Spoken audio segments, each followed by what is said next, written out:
The Cloud Factory by Stephen R. Hoover.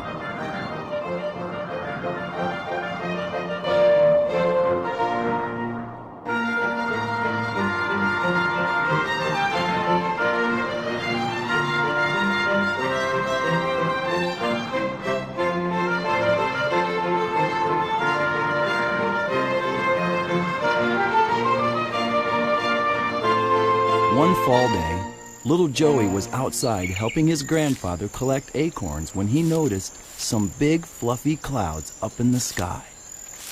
Grandpa Ellis, where do clouds come from? Little Joey asked. Well, that's a great question, little Joey. Follow me and I'll tell you the story. Grandpa Ellis replied. So, little Joey followed his grandfather up to the highest branch in a nearby oak tree, where they could see for miles and miles across the great Gunpowder Valley.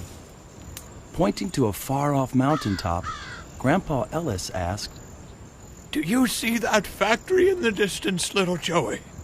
That factory is filled with many machines that have valves and gauges and levers all designed to make various types of clouds.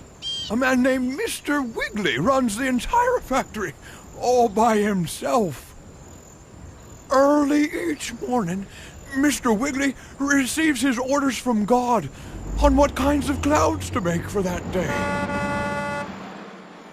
After he receives his orders, Mr. Wiggly sets the gauges and turns the valves of the machines to the proper settings so that just the right clouds come billowing out of the huge smokestacks. Some days, God orders stratus clouds that look like large blankets covering the earth. Or perhaps he orders high wispy clouds called cirrus clouds. Grandpa Ellis continued with a smile.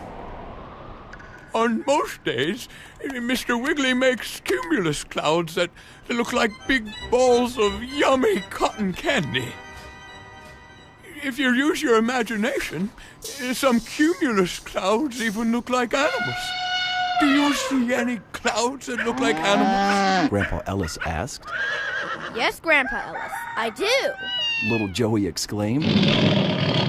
Once in a while, Mr. Wiggly uses a special machine to make bright nimbus clouds that bring rain and lightning and thunder. But Grandpa Ellis, what about the days when there are no clouds? On those days, Mr. Wiggly is on a much-needed vacation. Grandpa Ellis replied. Can we go visit Mr. Wiggly and his factory? Little Joey asked. Oh, I wish we could, but Mr. Wiggly is a very busy man. You see, he also runs many other cloud factories throughout the world.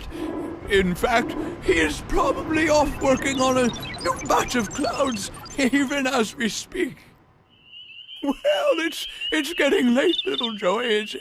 We'd better finish our chores. Grandpa Ellis said. So little Joey and Grandpa Ellis climbed down the tall oak tree to finish collecting acorns for the cold winter ahead. That night, as little Joey slept in his snug little bed, he dreamt of Mr. Wiggly's cloud factory.